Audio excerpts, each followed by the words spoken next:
So hey guys, it's Zion again, and I want to thank everyone who came over from Legacy Gaming Hub. I've reached 200 subs because of it, and again, I'd like to thank all of you. Here I'm posting some more Blacklight Retribution, because that's what you guys subscribe for, and because it adds some more variety to my channel, which is primarily Call of Duty and Battlefield. Wasting no time, let's get to the topic. Map design. In preparation for grad school, or another undergraduate degree, I've been learning the Unreal Engine, using UDK. And one of the main things I'm learning is that every single thing about a map has a ton of thought put into it. From spawn locations, weapon locations, if your game has that, to right down to where the AI bots are going to be going. It's a lot of busy work putting in the AI paths, where the bots are going to go from here to here, because if you don't put that in there, they're not going to know where to go, and they're just going to stand in one place and shoot at you. But what I didn't think would be so important, but looking back, it's obvious, is that spawn locations, from player starts at the beginning of a match to in the match itself, are absolutely vital in the flow of a map. You can have the best designed map in the world, but if your spawns are crappy, the map sucks. It's terrible. And if you've played Battlefield or Call of Duty at all, you know what a bad spawn system is like. How many times have we said to ourselves, Treyarch, DICE, Infinity Ward, what the fuck is up with your spawns? I just spawned right here, and an enemy who the rest of his team is at the other side of the map. Why is he spawning right next to me? What is the reason for that? And now, having spent a good deal of time thinking about where I should put my player start nodes, I am impressed when a spawn system works, because some of these maps are huge. The map that I'm building for my training purposes it's not big, it's not small, it's medium-sized, but it's an Unreal map, and so it has to flow. There's some big areas, there's some choke points, there's some tight corridors. How do you make that map flow? And without really thinking, I think I've made it flow, simply because I redesigned a couple things and made some spawn locations different. But when you have rolling spawns like in Team Deathmatch or Kill Confirmed, or even Conquest, I am mind-boggled by the designers at DICE and Infinity Ward and Treyarch who take the time to say, alright, so there's a concentration of teammates here, there's one teammate over here, we just have to say one of them's going to have to be screwed, because we can't account for every single eventuality. And when I look at spawn maps on these games, they're not individual locations, they're clouds. It's interesting. There are individual spawn clouds, wherein there are individual spawn locations that you have to deal with as designers. And in a game like Kill Confirm, where the spawns are constantly flipping, it's half the player's fault when you get spawned behind. If you are out in the middle of nowhere, near where the enemy spawn probably is, and your teammates are still in your spawn, then yeah, the spawns are not going to flip in your favor simply because you're right next to the enemy spawn, and unless you can do some major work, that's not going to change.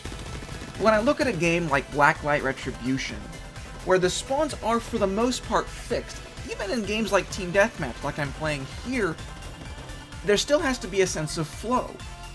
And flow is one of the most important things a map designer can think about.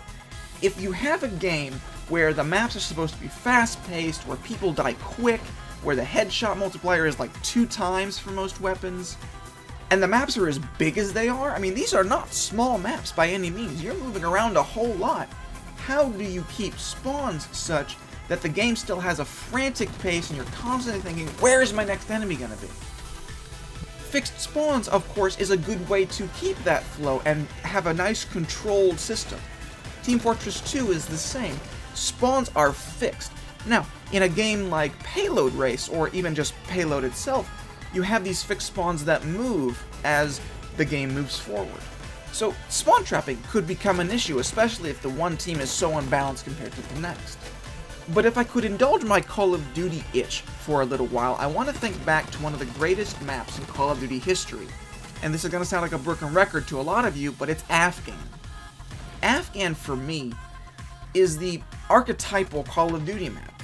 Now, it's not 3 lanes with multiple directions to come from. The map is triangular. And so, as a triangular domination map, it has rolling spawns as the teams rotate through the flags, unless, of course, a spawn trap occurs. But barring a spawn trap, there is not one point in all the hours I've played on Afghan, not just in Modern Warfare 2, where I was screwed by the spawns. Now, granted, I did not play Ground War, and I did not play Team Deathmatch on Afghan. I played Domination, and that was it. And I've looked at where the spawns are. There's a very strong primary spawn point at 3 locations around that map, at A, B, and C. But even when I'm playing that map and I'm constantly capturing flags in a triangle, just running circles around the map because my teammates aren't doing a damn thing, not once have I thought to myself, well, that was a bullshit spawn. What the fuck was that about? And again, that map is not small. Even in the context of Modern Warfare 2, that's a pretty big map. But the map is designed in such a way that the action is constantly moving. You have the central cave that allows access to the back of A and C. You have the plain area that condenses troop movement. You have the B flag with its mounds of cover and its exits into C and A. And you have all this extra locations to move through that constrict player movement. And I've talked about this before. One of the strengths of a good Call of Duty map is not that it's big or small or linear or triangular. It's that it constricts troop movement in exactly the right way, such that the pace is kept up, but the game doesn't slow. And if you look at these maps in Blacklight Retribution, again, they're not small maps by any means, but the areas you're moving through, tall ceilings or small, are constricted. And even though it's 6v6 or 8v8, which is a fair amount of players on the map, there's still plenty of room to move about. But the high traffic areas are small in comparison to the map at large. Even with high ceilings, there's very small areas where things happen. And so as a designer, when I think about some of the maps I've tested for somebody else, I think of a Team Fortress 2 map that I evaluated for a friend. And I look at it, and it's all huge open spaces. There's lines of sight that are sniper friendly and friendly for nobody else. The spy has 10 seconds of cloak, but he's going to spend 15 seconds just getting from his spawn 10 feet.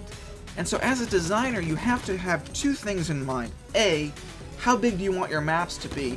But B, which is in fact more important, how do the mechanics of your game work? You have to consider everything about the player's skill set. Do the guns have a lot of recoil? Do they have a little recoil? Do they do a lot of damage? Do they do a little damage? How long is the time to kill? Are there a lot of close quarters engagements for the class? All of these things are important when you're designing your maps.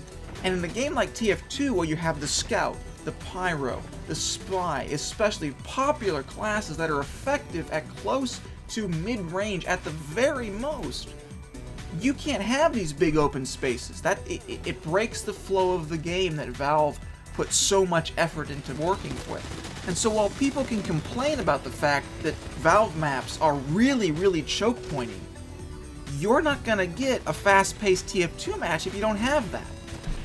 And in a game like Battlefield 3, where the guns kill so quickly, you want a few open spaces because you want to have that ability to get away from your enemies.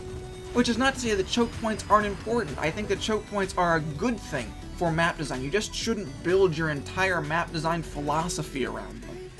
Close quarters are good, but only when they're in balance with large open spaces. But only if your game requires large open spaces. And in a game like TF2, where there is a long-range class like the Sniper, like the Soldier, like the Engineer, then it's good to have open spaces, but only if they're balanced by the close quarters combat areas that keep the game moving. I want to thank you guys for listening to this ramble. Thanks again for 200 subs, and I'll see you next time.